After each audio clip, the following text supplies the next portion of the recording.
हैं बहुत प्राचीन मंदिर बाबा त्रिवटीनाथ में। और आज चूँकि आज शनिवार है और कल रविवार है और परसों हो जाएगा सोमवार यानी कि 3 तारीख 3 अगस्त और 3 अगस्त से शुरू हो रहे हैं पवित्र श्रावण मास यानी कि सावन के सोमवार, पहला सोमवार होगा 3 तारीख को। और उसके लिए मंदिरों में तमाम व्यवस्थाएं की गई हैं। आइए आपको दिखाते हैं कि क्या क्या व्यवस्था की गई हैं। भगवान भोलेनाथ के भक्त उनको किस तरीके से पूजने आ रहे हैं, किस तरह से अपने याचना मांगने आ रहे हैं और किस तरह से उनका आशीर्वाद प्राप्त करने आ रहे हैं। आइए आपको दिखाते हैं कि ये देख सकते हैं बरेली का जो नगर निगम है जो स्वच्छता अभियान में लगा हुआ है, स्वच्छ सर्वेक्षण 2025-26, और उसी ने स्वच्छ कांवड़ यात्रा का एक मुहिम शुरू करी हुई है। स्वच्छ बरेली, सुंदर बरेली, नाथ नगरी बरेली की पावन परंपरा, आस्था, अध्यात्म और स्वच्छता के संग बढ़ता हमारा शहर नाथ नगरी बरेली। 7 प्राचीन नाथ नंबर मंदिर हैं, हमारी धरोहर हैं, हमारा अभिमान है। और उन सब मंदिरों के विषय में दिया गया है जिसमें श्री त्रिवटीनाथ भी है जहाँ पर इस समय हम लोग खड़े हुए हैं। श्री मणिनाथ मंदिर, श्री धुपेश्वर नाथ मंदिर, श्री तपेश्वर नाथ मंदिर, श्री बाबा बनखंडी नाथ मंदिर, श्री अलखनाथ मंदिर, श्री पशुपति नाथ मंदिर। और इन्होंने स्लोगन दिया है कि आस्था की डगर, स्वच्छता की राह, यही है नाथ नगरी बरेली की पहचान। यहाँ पे हमारे नगर निगम से जुड़े हुए कुछ लोग भी हैं, कुछ वॉलंटियर्स भी हैं। आइए इनसे बात करते हैं कि इन्होंने ये स्टॉल क्यों लगाया। क्या नाम है आप लोगों का? सर मेरा नाम मोनिका है। और आपका क्या नाम है? मेरा नाम शरद गुप्ता है। तो ये मोनिका जी, ये स्टॉल लगा के आप लोग यहाँ बैठे हुए हैं। आज शनिवार है और सोमवार तो परसों है, तो आज से क्यों बैठे हैं और अगर 2 दिन बैठेंगे तो करेंगे क्या? हमारी ड्यूटी सर सावन जिस दिन शुरू हुआ था पहले दिन से ही हमारी ड्यूटी है और पहले दिन से हमने स्टॉल लगा लिया था।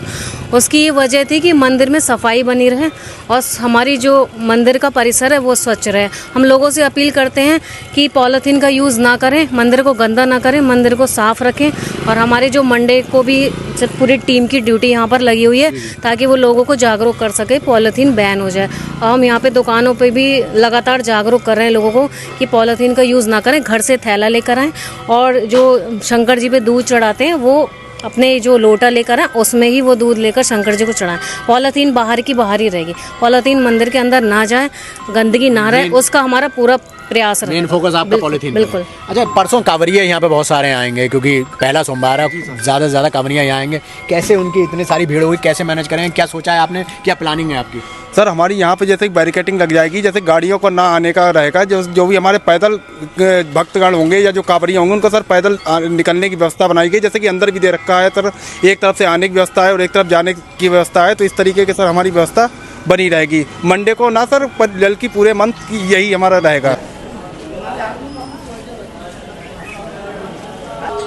भगवान श्री त्रिवटीनाथ का ये मंदिर यूँ तो अपनी नैसर्गिक सुंदरता और आध्यात्मिक ओज के लिए बेहद प्रसिद्ध है, लेकिन कहते हैं कि हर प्राचीन चीज़ के गहराई में एक कहानी होती है। तो इसकी भी एक कहानी है, इसकी भी एक कथा है। ये पहले पूरा क्षेत्र पांचाल प्रदेश कहलाता था। जैसे कि लिखा है कि पांचाल प्रदेश के गहन वन में इन 3 बट वृक्षों के नीचे जब एक चरगाहा विश्राम कर रहा था तो अचानक उसे किसी की आवाज़ सुनाई दी और जब उसने आंखें खोली तो एक शिवलिंग उभर कर आया। आज वही शिवलिंग इन्हीं 3 बट वृक्षों की तह में यानी उनकी तल में, उनकी गहराई में बसा हुआ है और आज सभी लोग उसका दर्शन करके पुण्य लाभ प्राप्त करते हैं। 3 बट वृक्ष के नाम होने के कारण ही इस मंदिर का नाम बाबा त्रिवटीनाथ पड़ा। महाराज, क्या क्या तैयारी है इस बार सावन को लेकर? परसों सावन है, आज शनिवार है। अपने यहाँ तो बाबा त्रिवटीनाथ का दरबार है, हर वर्ष की भांति वही व्यवस्थाएं पूरी चाक चौबंद हैं।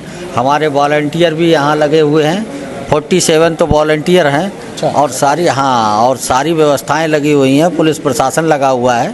तो हमारे यहाँ कोई सोचने विचारने की वो ही नहीं होना चाहिए। हमारे यहाँ सब व्यवस्था कंप्लीट है। अरे महाराज, पूरे सावन में लगभग कितने रुद्राभिषेक या कितने प्रदोष पूजन हो जाते हैं? पूरे सावन में अब एक ये मान के चलिए कि रोज़ाना 2 रुद्राभिषेक या एक मतलब अधिकतर संख्या में जाकर के मानो तो 30 से 40-45 रुद्राभिषेक हो जाते हैं।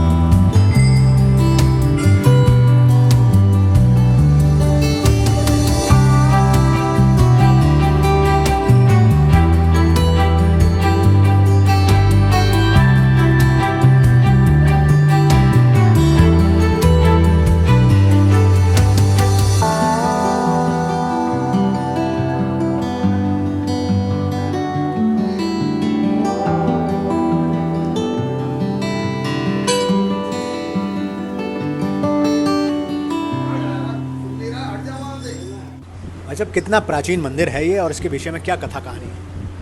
मैं प्रशांत बालाजी गुरु जी का शिष्य हूँ, इनकी सेवा में रहता हूँ। की प्राचीनता तो ये है भाई कि ये अफ़गानों के समय से है जगह। तो पहले ऐसा हुआ है कि सिराजुद्दौला के समय में कि भूमि जब सब उन्हीं की थी, क्योंकि यहाँ रोहिलों का राज हुआ है, तो उनकी भूमि थी। यहाँ पर अफ़गानों से और नागाओं का युद्ध भी हुआ है। एक अलखिया बाबा हुए, अलखिया बाबा, और वो यहाँ आए, उन्होंने देखा है कि यहाँ ये बट का जो वृक्ष आप देख रहे हैं, ये लगभग 6000 वर्ष हो गया, 5900 वर्ष मान सकते हैं एग्जैक्ट। हाँ, कुछ तो 9000 वर्ष भी बोलते हैं, पर कुछ लोग 8000, लेकिन जो यहाँ का इतिहास बताता है 5900 वर्ष करीब तकरीबन हो गया। उन्होंने यहाँ वो जड़ के नीचे बैठ गए ध्यान में और ओंकार उठा के अपने गुरु का, और उन्होंने यहाँ बहुत तपोस्थली में अपनी तप किया। बाकी तो गुरु जी बताएंगे, अभी आएंगे। विराट तप किया, उसी में समा गए। तो कुछ दिन बाद ग्वाले इधर से निकले। कुछ लोग आते थे यहाँ, बाकी क्योंकि ये जंगल था, अरण्य था पहले, तो लोगों ने देखा यहाँ एक शिवलिंग का दर्शन हो रहा है। गए पास में, देखा जड़ के मध्य में शिवलिंग था। वो तभी से यहाँ पर ये विधिवत पूजन चल रहा है। श्रावण में विशेष पूजन और रहता ही है, हर मंदिर में रहता है। अब गांव के छोटे मंदिर तो बहुत बड़ा मंदिर है। अंग्रेजों के टाइम में इसको जो है बरेली नरेश की उपाधि दिया गया। नाथों से नथी नगरी है 10 दिशाओं में। ये जो आपका बरेली महानगर है, ये 10 दिशाओं में 10 नाथ के द्वारा नथा हुआ है। नाथों से नथी नगरी है 10 दिशाओं में। श्रद्धालु श्रद्धा लिए घुमनेश्वर में नहाते हैं। वर्तमान में आप धोपेश्वर कहते हो। द्रौपदी के गुरुजी का ये आश्रम है, जिसको आप धोपा कहते हो, धोपेश्वर नाथ। ये भी द्रौपदी के गुरुजी का आश्रम। हमारे यहाँ देखिए, यहाँ पर ये बरेली नरेश अलखनाथ, मणिनाथ स्वयंभू है, धोपेश्वर नाथ स्वयंभू है, एक मिनट, फिर आ जाइए आप उधर पचौमीनाथ, पांडवों के द्वारा स्थापित है। फिर सिद्ध बाबा ग्वाल का सिद्ध आ जाइए, वो भी बहुत प्राचीन है। उसके बाद आइए आप बनखंडी नाथ, वो भी प्राचीन है। फिर आप आइए त्रैवटी नाथ, इसका पुराणों में वर्णन है। तो 10 नाथ, नाथों से नदी नगरी है 10 दिशाओं।